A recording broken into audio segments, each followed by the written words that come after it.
All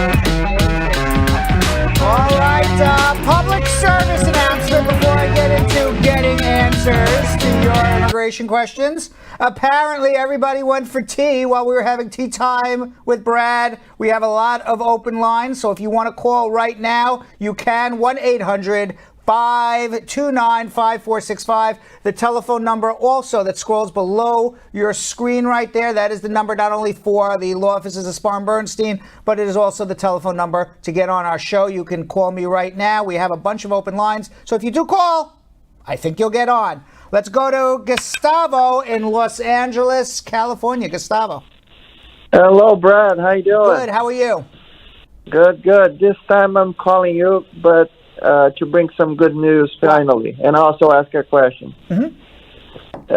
So after 2 years and 7 months, 2 Stokes interviews, 2 home visits, believe it or not, 2 home visits. Wow. Yeah. They finally believed it was a real marriage after all of that, huh?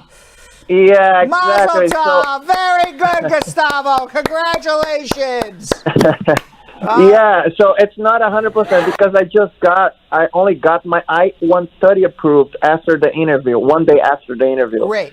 And now it's been 4 days after the interview, and my I-145 is still pending, and I wonder why.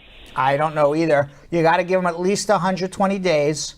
After 120 days and 2 years, and your from the approval of the I-130, and the I-45 is not, you don't have the green card in your hand, you call me, we'll file a mandamus.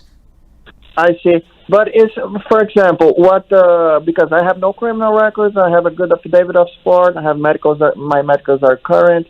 So is it normal, I mean, to get the I-130 approved Yes. certain day and then the I-45 approved like 1 week later? Yeah, or 2 weeks later or a month later, absolutely. Okay, perfect. It's normal. So it's normal. That's why I said give it 120 days. After 120 days, it's not normal.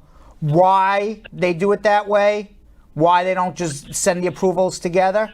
You know, the emoji guy like this who goes like this? I don't know. That's the way they do it. All right? But I appreciate much your work. I had consultations with you, Brad, and you helped me a lot. Great. You know? Great. Thank you, Gustavo. I appreciate your call. Thank you very much. Okay, bye-bye. Okay. All right, let's go to Sinjaya in Los Angeles. Sinjaya. Hello? Can you hear me? How are you? I'm good. How are you doing? Good. What's going on? I just wanted to talk about what y'all think of, the ICE detention centers and, how they're, basically creating cages for these kids to stay in. And, I just want to know what y'all think about this. I think it's terrible. We talk about it every day, how terrible it is. I know it's terrible. Have you heard about that the Minutemen and, some of the ICE, they're actually using weapons that contain bukkake, and they're shooting them at these people on the border, and they're actually just coating them all, and it's just bukkake everywhere. I'm not sure what that is. That I don't know.